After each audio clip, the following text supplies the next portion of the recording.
नमस्कार दोस्तों, मैं हूं अवधेश कुमार। दोस्तों, ममता बनर्जी इस समय दिल्ली में हैं। कल वो दिल्ली आई। ममता बनर्जी के दिल्ली चलने से पहले कोलकाता से बयान जारी होते थे, मीडिया की वो सुर्खियां बनती थी, वो जहां जहां जाती थी उनके कार्यक्रम घोषित होते थे, मीडिया उनके पीछे होती थी, उनका बयान आता था, उनके नेता बयान आते थे। ऐसा लगता था जैसे कोई विदेशी नेता ऐसे भारत के दौरे पर आ गया हो, उसके पल पल की खबरें को कवर करना मीडिया की जिम्मेवारी हो गई हो, और वह सब उनकी पूरी मीडिया प्लानिंग का हिस्सा होता था, उनकी पॉलिटिकल स्ट्रेटेजी होती थी, और वो विपक्ष के नेताओं से मिलती थी, जगह जगह बयान देती थी, इस ढंग से बयान देती थी कि लगता था कि वो देश की नेता बन रही हैं। सरकार के खिलाफ, नरेंद्र मोदी के खिलाफ, भाजपा के खिलाफ उनका बयान होता था, और लगता था कि जैसे वो सरकार के विरुद्ध, भाजपा के विरुद्ध जो मोर्चेबंदी होनी है विपक्ष की, उसकी सर्वश्रेष्ठ नेत्री या सबसे बड़ी नेत्री बनने की कोशिश कर रही हैं, और उनका तेवर आक्रामक होता था। इस बार तो बिल्कुल ऐसा नहीं है। वो शांति से कोलकाता से दिल्ली आ गई, यहाँ शांति से रहीं, वैसा कोई बयान नहीं दिया, उनके नेताओं ने भी कोई बयान नहीं दिया। ये क्या चक्कर है? फिर वो प्रधानमंत्री से मिलने गई। प्रधानमंत्री और उनकी मुलाकात की जो तस्वीरें हैं, वो तस्वीरें लग रहा है जैसे कोई दो बहुत सामान्य संबंध वाले नेता मिलते हैं। उनके उनके पुराने तेवर बिल्कुल गायब है, कहीं कुछ दिख ही नहीं रहा है। वह भी ऐसी स्थिति में वो दिल्ली आई हैं जब उनके राज्य में ईडी के छापे पड़े हैं। उनके प्रमुख पूर्व मंत्री जिस समय गिरफ्तार हुए, वो मंत्री थे, पार्था चटर्जी गिरफ्तार हो चुके हैं। उनकी दोस्त अर्पिता मुखर्जी गिरफ्तार हैं। तो तृणमूल कांग्रेस के साख पर बट्टा लग चुका है। ऐसे में अगर वो दिल्ली आती हैं, कुछ बोल नहीं रही हैं, प्रधानमंत्री से सहज भाव से मिल रही हैं, कोई बयान नहीं दे रही है भाजपा के खिलाफ, सरकार के खिलाफ नहीं, यहाँ तक कि यहाँ सोनिया गांधी, राहुल गांधी से पूछताछ को लेकर कांग्रेस आक्रामक है, संसद में विपक्ष हमला कर रहा है सरकार पर, कांग्रेस सड़कों पर उतर रही है। इन सब के बावजूद ममता बनर्जी उस ढंग से सरकार विरोधी तेवर नहीं अपना रही हैं जैसे पहले अपनाया करती थी। तो ये कोई साधारण घटना नहीं है, ये भारतीय राजनीति की बहुत बड़ी घटना है, वर्तमान राजनीति की।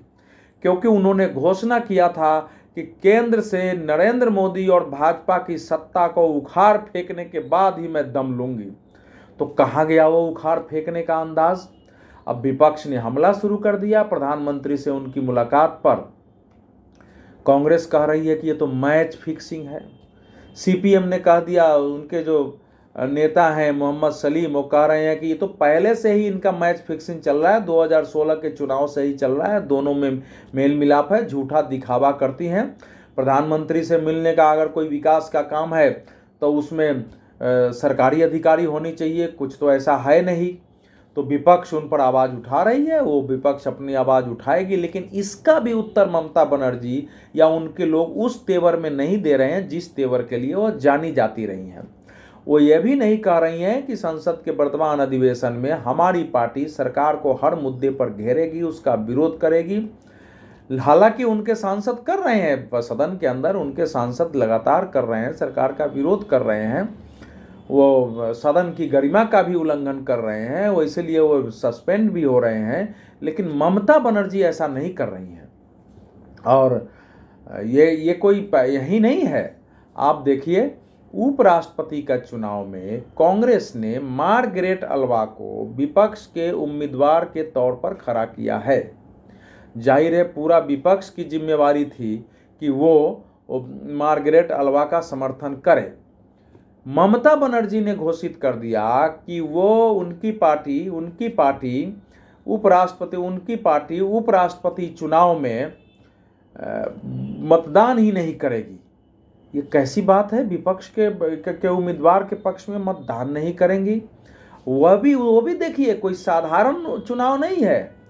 पश्चिम बंगाल में भाजपा केंद्र सरकार द्वारा नियुक्त पूर्व गवर्नर, पूर्व राज्यपाल जगदीप धनकर भाजपा की ओर से उपराष्ट्रपति या सरकार की ओर से उपराष्ट्रपति के उम्मीदवार है, जिनके साथ उनका केवल 36 का रिश्ता नहीं रहा है, लड़ाई चलती रही है। जगदीप धनखड़ सरकार के गैर कानूनी, सरकार द्वारा या सरकार के प्रभाव में जो वहाँ हिंसा हुई है, जो हत्याएं होती थी, जो उपद्रव होते थे, उत्पीड़न होते थे, उसके खिलाफ मोर्चा लेते रहे हैं, बयान देते रहे हैं। वो कहते रहे हैं कि यह कानून और व्यवस्था फेल है। इतनी लड़ाई थी कि ममता बनर्जी सरकार इस गवर्नर को वापस करने की बार बार मांग करती रही है। ममता बनर्जी सरकार ने विधानसभा में गवर्नर के विरुद्ध प्रस्ताव तक पारित कर दिए हैं। गवर्नर किसी राज्य में सभी यूनिवर्सिटी के चांसलर होते हैं, उसको खत्म करने का प्रस्ताव विधानसभा में पारित किया गया और कहा गया कि मुख्यमंत्री ही सारे विश्वविद्यालयों के चांसलर होंगी। अब उनके कई अधिकार तक कुतरने की कोशिश हो गई। हालांकि अधिकार सब संविधान प्रदत्त है, जिसको राज्य सरकार नहीं कुचलती, लेकिन उन्होंने कोशिश की। उस जगदीप धनखड़ के विरुद्ध उपराष्ट्रपति चुनाव में ममता बनर्जी की पार्टी मतदान नहीं करेगी। यह कोई साधारण घटना नहीं है।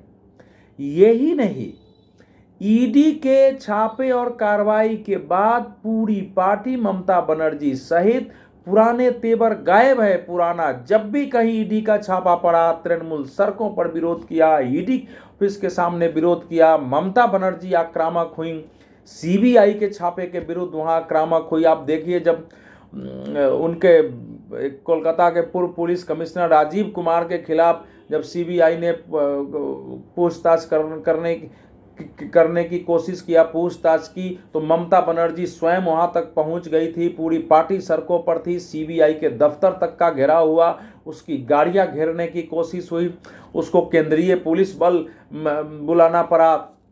वो शारदा चिट फंड घोटाला हो, नारदा स्ट्रिंग हो, रोज वैली मामला हो, सबके में सीबीआई की जांच के, ईडी की कार्रवाई की, इनकम टैक्स की कार्रवाई का ममता बनर्जी सड़कों पर उतरकर विरोध करती थी।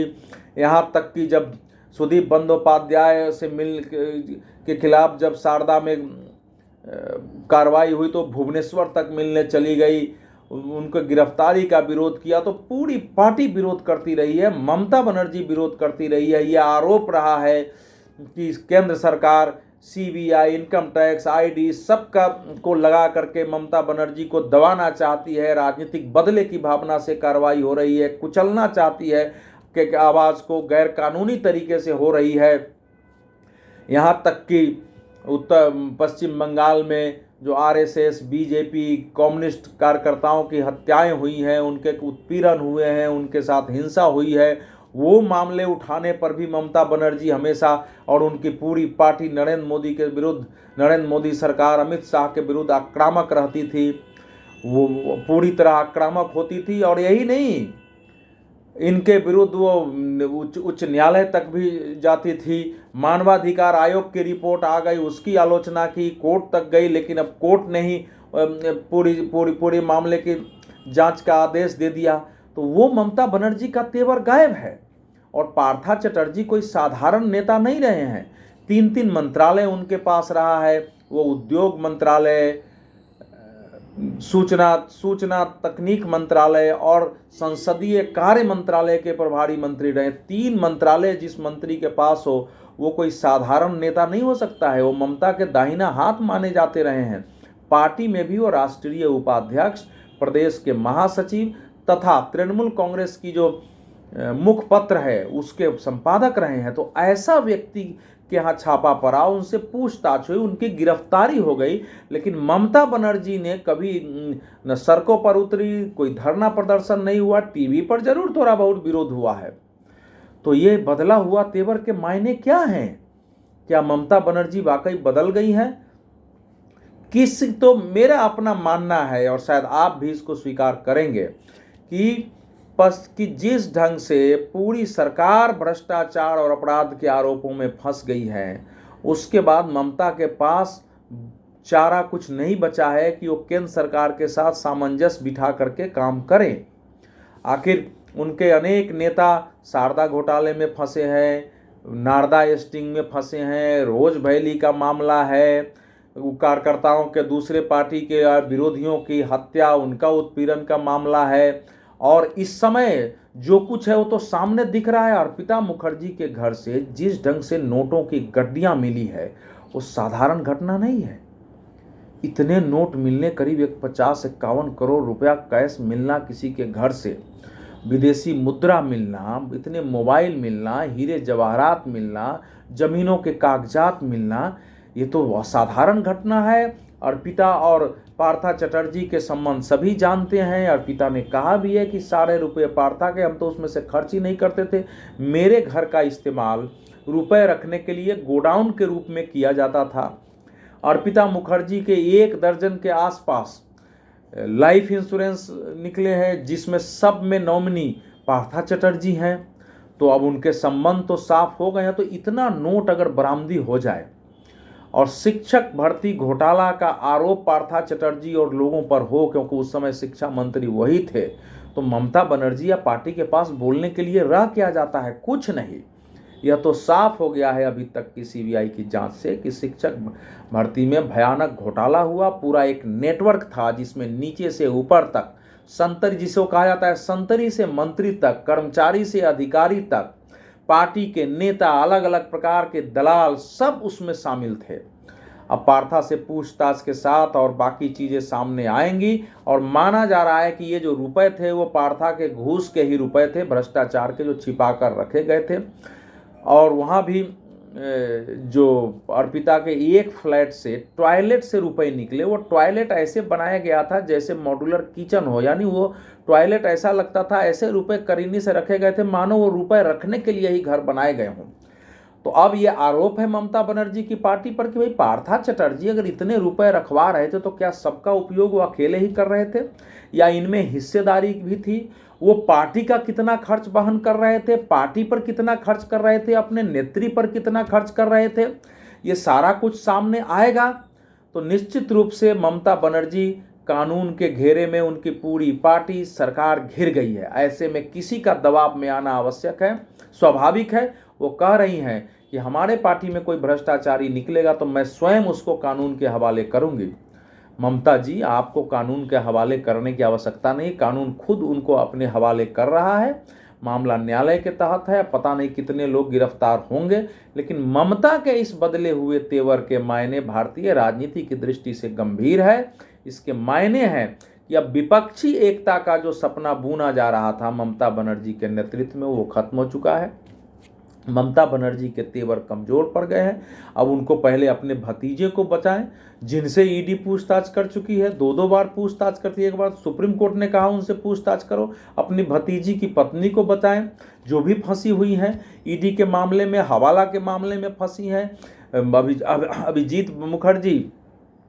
Abhijit Banerjee Eastern Coalfields Limited के घोटाले में फंसे हैं। तो अब उनके सामने चारा क्या है? तो इसलिए एक तो भारतीय राजनीति 2024 की दृष्टि से यही तेवर ममता का रहा, तो मानकर चलिए कि इस तेवर में वो विपक्ष को एकजुट करने के उस रूप में नहीं होंगी जैसे 2019 में किया था या 2024 में उनके करने की संभावना थी। और 2026 का जो पश्चिम बंगाल का विधानसभा चुनाव होगा वो शायद बदले हुए माहौल में हो। उस समय तृणमूल कांग्रेस, उनके समर्थकों का इस ढंग से आतंक, इस ढंग की हिंसा देखने को शायद न मिले। हालांकि अत्यंत ही चिंता का विषय है कि ममता बनर्जी स्वयं वाम मोर्चे के अपराध, आतंक, अंडरवर्ल्ड जैसी गतिविधियां, भ्रष्टाचार, सत्ता का दुरुपयोग करके अपने विरोधियों को कुचलने, उनका उत्पीड़न करने, उनका हत्या करने और धन कमाने आदि के विरुद्ध सड़कों पर उतरकर मोर्चा लेकर सत्ता में आई थी। वो खुद, उनकी पार्टी, उनकी सरकार उसी प्रकार के भ्रष्टाचार, अपराध, आतंक और सत्ता के दुरुपयोग का प्रतीक बन गई है। इससे बड़ा दुर्भाग्य कुछ नहीं हो सकता है। तो धन्यवाद मित्रों, मेरा YouTube चैनल जरूर देखते रहिए और इसको सब्सक्राइब भी करिए।